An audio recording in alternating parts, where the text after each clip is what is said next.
नमस्कार. आवाज माझा वृत्तवाहिनीत आपल्या सगळ्यांचं स्वागत. वेळेच्या काही ठळक घडामोडींकडे. पदाधिकारी आणि लोकप्रतिनिधींच्या मॅरेथॉन बैठका सुरू. वारसा आणि अनुकंपा तत्वावरील वारसांना नियुक्तीपत्र प्रदान आणि ठाणे शहरात जनगणना प्रक्रियेला सुरुवात. ठाणे लोकसभा संपर्क प्रमुखपदी निवड झाल्यानंतर खासदार श्रीकांत शिंदे यांनी संघटना मजबूत करण्यासाठी ॲक्शन मोड घेत पदाधिकारी आणि लोकप्रतिनिधींच्या मॅरेथॉन बैठकींचं आयोजन सुरू केलं आहे. या बैठकीत SIR संदर्भात कार्यकर्त्यांना मार्गदर्शन करण्यात आलं असून संघटना वाढीसाठी कार्यकर्ते आणि पदाधिकाऱ्यांनी ताकद वाढवावी यासाठी विचारमंथन करण्यात आलं. या बैठकीला श्रीकांत शिंदे, खासदार नरेश म्हस्के, महापौर शर्मिला पिंपळकर, माजी आमदार रवींद्र पाठक, ठाणे जिल्हा महिला आघाडी प्रमुख मीनाक्षी शिंदे तसंच युवा सेना कार्याध्यक्ष पूर्वेश सरनाईक उपस्थित होते. बैठकीनंतर माध्यमांशी बोलताना खासदार श्रीकांत शिंदे यांनी सांगितलं की शिवसेनेचे मुख्य नेते आणि उपमुख्यमंत्री एकनाथ शिंदे यांच्या आदेशानुसार राज्यभर संपर्क प्रमुखांचा दौरा सुरू असून नव्यानं जबाबदारी मिळालेल्या पदाधिकाऱ्यांच्या आढावा बैठका घेतल्या जात आहेत. मुंबईमध्ये 2 दिवस बैठका पार पडल्या असून आज भिवंडी, कल्याण आणि ठाणे या 3 लोकसभा क्षेत्रांमध्ये बैठका आयोजित करण्यात आल्या आहेत. या बैठकीच्या माध्यमातून पक्ष संघटना अधिक मजबूत करण्यावर भर देण्यात येतोय. उद्याही मुंबईमध्ये 2 लोकसभा आढावा बैठका घेण्यात येणार असून त्यानंतर पुणे, मराठवाडा आणि पश्चिम महाराष्ट्रातही अशा बैठका सुरू राहणार आहेत. दरम्यान शिवसेनेत मोठे बदल होणार असल्याच्या चर्चांबाबत विचारलं असता अशा कोणत्याही बातम्या आमच्याकडे नसल्याचं सांगत खासदार श्रीकांत शिंदे यांनी या चर्चांना दुजोरा दिला नाही.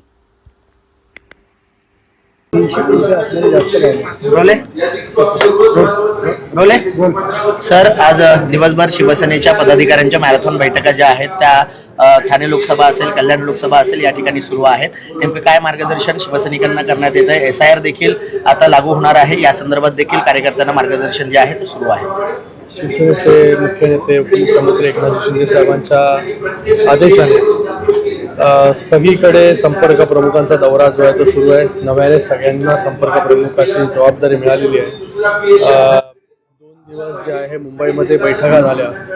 आज भिवंडी, कल्याण आणि आता ठाणे या 3 लोकसभेच्या बैठका पार पडत आहेत आणि या सगळ्या बैठकीच्या माध्यमाने पक्ष संघटना कशी अजून मजबूत होईल आणि त्याचबरोबर आता जे SIR होणार आहे त्याच्यासाठी सर्व मतदार जे आहेत त्या मतदारांची नावं जी आहेत ती कट होता कामा नये, मतदार आपल्या मतदानापासून वंचित राहता कामा नये, याच्यासाठी BLA नेमणं असेल, त्याचबरोबर पक्ष संघटना अजून मजबूत करणं असेल, या सगळ्यांचं आढावा बैठक जी आहे ती सुरू आहे.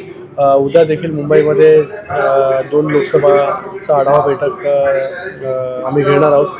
त्याच्यानंतर पुन्हा मराठवाडा असेल, पश्चिम महाराष्ट्र असेल या ठिकाणी देखील आढावा बैठक जे सुरू राहते. सर, शिवसेनेमध्ये भाकरी फिरणार अशी चर्चा आहे, कारण उपमुख्यमंत्र्यांनी सर्व मंत्र्यांची कामाची यादी मागवण्यात आलेली आहे. काही मंत्र्यांचा पत्ता कट होणार आहे अशी माहिती. तुम्हीच ते न्यूज करता, आमच्याकडून असं न्यूज नाही. ठाणे महापालिकेतून सेवानिवृत्त झालेल्या सफाई कर्मचाऱ्यांच्या 31 वारसांना वारसा हक्क आणि मयत कर्मचाऱ्यांच्या 3 वारसांना अनुकंपा तत्वावर सेवेत नियुक्ती देण्याबाबत प्रशासनानं सकारात्मक भूमिका घेतली आहे. याबाबत महापौर शर्मिला पिंपळकर यांनी प्रशासनाकडे पाठपुरावा केला होता. ठाणे महापालिकेच्या सर्वसाधारण सभेत शिवसेना गटनेते पवन कदम यांनी ठाणे महापालिकेतून सेवानिवृत्त झालेल्या चतुर्थी श्रेणी कर्मचाऱ्यांच्या वारसांना तातडीनं पालिकेच्या सेवेत सामावून घ्यावं आणि अनुकंपा तत्वावरही नियुक्त्या करण्यासंदर्भात मुद्दा उपस्थित केला होता. याबाबत शर्मिला पिंपळकर यांनी प्रशासनाशी चर्चा करून नियुक्त्या त्वरित करण्याबाबतच्या सूचना केल्या. ठाणे महापालिकेच्या माध्यमातून सेवानिवृत्त होणाऱ्या चतुर्थ श्रेणी कर्मचाऱ्यांच्या वारसांना वारसत्वानं नोकरी देण्याबाबतची प्रक्रिया गतिमान पद्धतीनं सुरू असून कागदपत्रांची पूर्तता केल्यावर संबंधितांना प्राधान्यानं नियुक्तीपत्र दिली जाणार असल्याचं आयुक्तांनी नमूद केलं. महापौर शर्मिला पिंपळकर आणि शिवसेना गटनेते पवन कदम यांनी घेतलेल्या पुढाकारामुळे कर्मचारी वर्गामध्ये आनंदाचं वातावरण निर्माण झालंय. ठाणे महापालिकेनं आगामी जनगणना प्रक्रियेच्या अनुषंगानं व्यापक तयारी सुरू करण्यात आली आहे. या अनुषंगानं क्षेत्रीय प्रशिक्षकांचे टप्प्याटप्प्यानं प्रशिक्षण आणि घरगणनेची प्रायोगिक अंमलबजावणीला सुरुवात करण्यात आली असून शहरातील विविध भागांमध्ये नियोजनबद्ध पद्धतीनं ही प्रक्रिया राबवली जाते. या कामासाठी 9 प्रभाग समिती अंतर्गत एकूण 78 फील्ड ट्रेनर्स यांची नियुक्ती करण्यात आली असून त्यापैकी 39 प्रशिक्षकांना पहिल्या सत्रात प्रशिक्षण देण्यात आले. दिनांक 6 एप्रिल ते 8 एप्रिल रोजी सकाळी 9 ते संध्याकाळी 6 या वेळेत माजिवडा, मानपाडा, उथळसर, लोकमान्य नगर, सावरकर नगर आणि वर्तक नगर या प्रभागांमध्ये प्रशिक्षण सत्र पार पडलं. या पार्श्वभूमीवर आज उथळसर प्रभाग समितीत प्रायोगिक तत्वावर घरगणना करण्यात आली. या उपक्रमातून प्रत्यक्ष जनगणनेदरम्यान येणाऱ्या अडचणींचा आढावा घेऊन प्रक्रिया अधिक सुलभ आणि परिणामकारक करण्याचा प्रयत्न करण्यात येतोय. प्रशिक्षण पूर्ण झाल्यानंतर हे क्षेत्रीय प्रशिक्षक त्यांच्या प्रभागांमध्ये प्रगणक आणि पर्यवेक्षक यांना सविस्तर प्रशिक्षण देणार आहेत. यंदाच्या जनगणनेत डिजिटल प्रणालीचा वापर करण्यात येणार असून HLO ॲपद्वारे घरगणना केली जाणार आहे. या ॲपमध्ये नागरिकांच्या घरासंदर्भातील सुमारे एकूण 33 प्रश्नांची नोंद केली जाईल. शिवाय नागरिकांच्या सोयीसाठी 1 ते 15 मे या कालावधीत स्वयं जनगणना करण्याची सुविधा उपलब्ध करून देण्यात आली आहे. स्वयं जनगणनेनंतर पुढील टप्प्यात 16 मेपासून प्रत्यक्ष जनगणना प्रक्रिया सुरू होणार आहे.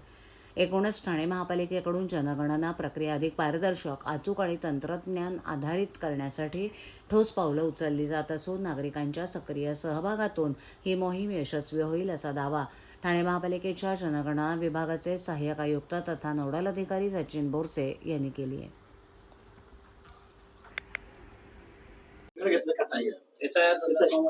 नवीन मतदार यादीमध्ये बदल होणार आहे. काही नावं जी आहेत ती दुबार आहेत, ही सुद्धा हटणार आहेत. SIR ची मोठी मोहीम जी आहे ती सरकारच्या माध्यमातून राबवली जाते. आपण देखील नगरसेवकांची बैठक घेतली होती. बैठकीमध्ये नेमकं काय सांगण्यात आलेलं आहे?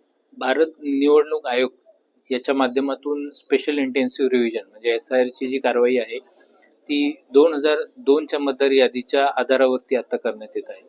2002 पर्यंत 8 वेळा SIR झाला होता आणि हा 9वा SIR सध्या आपण इलेक्शन कमिशनने हातात घेतलेला आहे. काही राज्यांमध्ये SIR ची कारवाई झाली आहे. त्याच पद्धतीने येत्या काळामध्ये इलेक्शन कमिशन जसं अनाऊन्स करेल त्यानुसार महाराष्ट्रामध्ये देखील SIR हा पूर्णपणे चालू होईल. त्याच्या अगोदर जी पूर्वतयारी लागते जी मॅपिंग, तर ती सध्या मॅपिंग सुरू आहे, ज्यामध्ये 2002चे मतदार त्याच पद्धतीनं जे 2002 नंतर जरी मतदार झाले असतील परंतु त्यांचे आई वडील आजी आजोबा यांच्यापैकी कोणाशी एकाशी मॅप करून आता आपण मॅपिंगची एक्सरसाइज त्यामध्ये करतोय. आणि ही मॅपिंगच्या अनुषंगाने आपल्या शहरी भागामध्ये बरीचशी मतदारांची संख्या वाढलेली आहे. 2002 मध्ये ठाणे जिल्ह्यामध्ये आताचा जर पालघर जिल्हा वजा केला तर जो आताचा ठाणे जिल्हा आपला आहे तर त्याच्यामध्ये 39 लाख मतदार होते आणि आज रोजी या 39 लाख मतदारांमध्ये वाढ होऊन साधारणतः 75 ते 76 लक्षापर्यंत हे मतदार आपल्याकडे ठाणे जिल्ह्यामध्ये होत आहेत. तर ही वाढ बघता आणि शहरी भाग बघता SIRचं काम चांगल्या पद्धतीनं व्हावं यासाठी सर्व पक्षीय नगरसेवक नगरसेविका इथे आज उपस्थित होते. सन्माननीय महापौर, उपमहापौर, त्याच पद्धतीने सर्व पदाधिकारी महापालिकेचे इथे आज बैठकीला उपस्थित होते. सर्व महापालिकेचे अधिकारी जे सहाय्यक मतदार नोंदणी अधिकारी म्हणून काम करतायत, मतदार नोंदणी अधिकारी, काही BLO सुपरवायझर, BLO यांनाही इथं आज बोलवण्यात आलं होतं. त्या अनुषंगाने एक चांगल्या प्रकारचं चर्चासत्र इथे झालं, ज्यामध्ये सर्व नगरसेवक नगरसेविका यांना माहिती देण्यात आली. त्याच पद्धतीने काही प्रश्न असतील, शंका असतील तर त्या पद्धतीने त्याची उत्तरं देण्यात आली. ज्या प्रशासनाला अपेक्षा आहेत त्या देखील त्यांना सांगण्यात आल्या, ज्यामध्ये BLA's अपॉइंटमेंट म्हणजे बूथ लेवल एजंट जे असतात पॉलिटिकल पार्टीचे ते सर्व पक्षांनी नेमावे, जेणेकरून BLOना देखील याच्यामध्ये सहकार्य होईल. घरोघरी जाताना, हाऊस टू हाऊस सर्वे करताना तिथे फॅमिलीज असतील तर ते देखील BLO जर नवीन अपॉइंटेड असतील किंवा काही जणांना तिथल्या एरियाचा अनुभव नसेल तर त्यांना देखील त्याच्यामध्ये चांगल्या पद्धतीचं सहकार्य होईल. त्या अनुषंगाने त्या जिल्हाधिकारी म्हणून मी इथं सर्वांना आवाहन केलं की आपण BLAची अपॉइंटमेंट करावी. ठाणे महापालिकेच्या अग्निशमन विभागात आर्टिक्युलेटिंग वॉटर टॉवर वाहनं, शहरातील रस्ते स्वच्छतेचा दर्जा उंचावण्यासाठी आधुनिक रोड स्वीपर मशीन्स तसंच उद्यान विभागामध्ये धोकादायक वृक्षांच्या फांद्या छाटण्यासाठी हायड्रॉलिक एरियल लिफ्ट ही वाहनं ठाणे महापालिकेत उपलब्ध करण्यात आली आहेत. या सर्व वाहनांचं लोकार्पण महापौर शर्मिला पिंपळकर यांच्या हस्ते आणि सर्वपक्ष नगरसेवकांच्या उपस्थितीत ठाणे महापालिका भवन इथे करण्यात आलं. यावेळेला उपमहापौर कृष्णा पाटील, सभागृह नेते हनुमंत जगदाळे, विरोधी पक्षनेते अशरफ शानू पठाण, अतिरिक्त आयुक्त 2 प्रशांत तरोडे, उपायुक्त दिनेश तायडे, मधुकर बोडके, आरोग्य अधिकारी डॉक्टर राणी शिंदे यांच्यासह नगरसेवक अनिल भोर, दिलीप बारटक्के, विमल भोईर, एकता भोईर उपस्थित होते.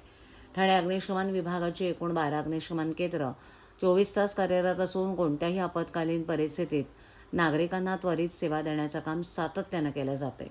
ही यंत्रणा अधिक सक्षम व्हावी यासाठी अद्ययावत आणि सुसज्ज फायर वाहन ताफ्यात समाविष्ट करण्यात आली आहेत.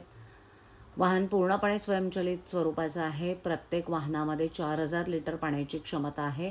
तसंच प्रथमच मल्टी आर्टिक्युलेटिंग वॉटर टॉवर वाहनही ठाणे अग्निशमन दलात दाखल झाले. ठाणे महापालिका शहरातील रस्ते साफसफाई आधुनिक पद्धतीनं करण्यासाठी एक महत्त्वपूर्ण उपक्रम राबवण्यात येत आहे. या अंतर्गत एकूण 4 मेकॅनिकल रोड स्वीपर मशीन मुख्य रस्त्याच्या साफसफाईसाठी वापरण्यात येणार आहेत. या उपक्रमाची प्रमुख उद्दिष्ट म्हणजे रस्त्याची स्वच्छता राखून आरोग्यदायी वातावरण निर्माण करणं. पावसाळ्याच्या पार्श्वभूमीवर धोकादायक वृक्षांच्या फांद्या छाटण्याकरता हायड्रॉलिक एरियल लिफ्टची 5 वाहनं दाखल झाली आहेत. बोलेरो पिकअप वाहनावर बसवलेली हायड्रॉलिक एरियल लिफ्ट बसवण्यात आली असून दुहेरी स्विंग आर्म यंत्रणा असलेली 10 मीटर कार्यरत उंचीची हायड्रॉलिक एरियल लिफ्ट आहे.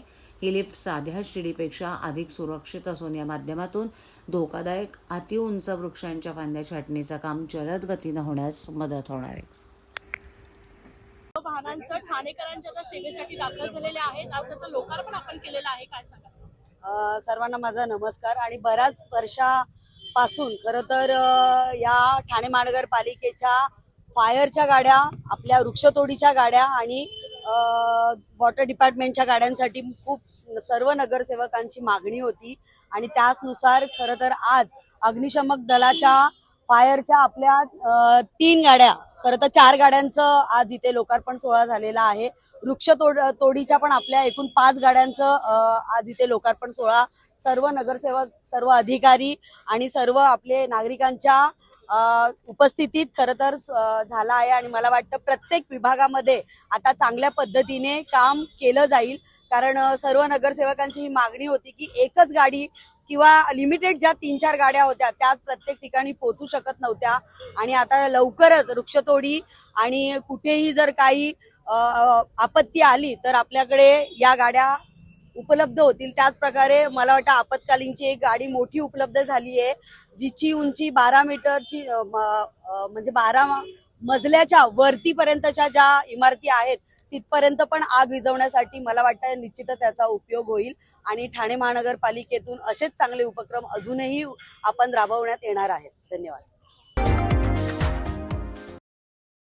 नागरिकांची पाण्याची समस्या सुटावी याकरता मी 2002 साली मंजूर करून आणलेलं शाही धरण टक्केवारीच्या वादात सापडलं, असा दावा राष्ट्रवादी काँग्रेस शरदचंद्र पवार पक्षाचे नेते आणि कळवा-मोबरा विधानसभेचे आमदार डॉक्टर जितेंद्र आव्हाड यांनी ठाण्यात पत्रकारांशी बोलताना केला.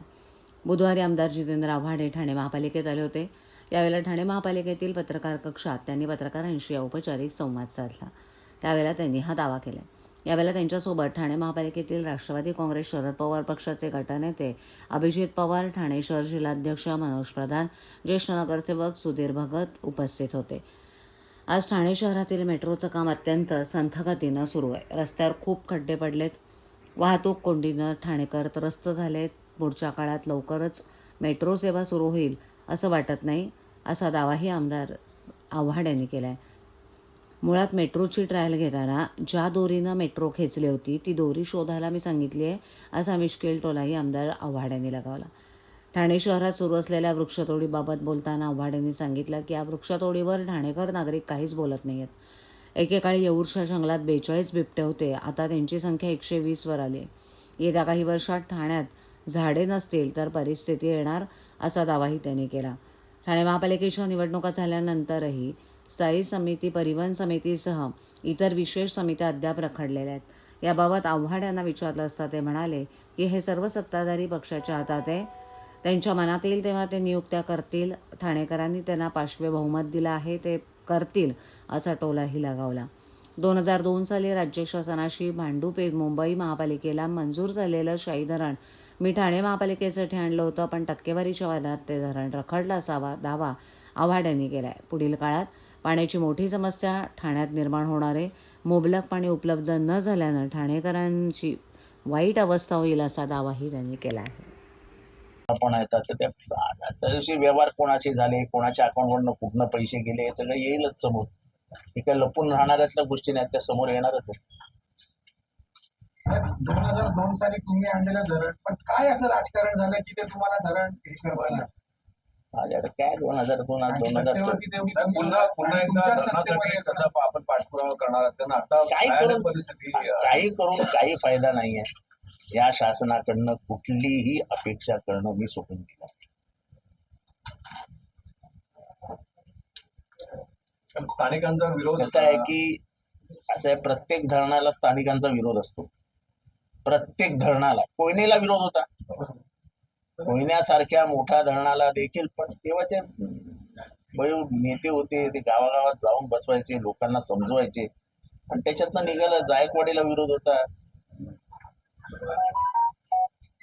आणि जी धरणं झाली त्या काय धरणाला लोकांनी स्वागत नाही केलं. या धरण बांधा.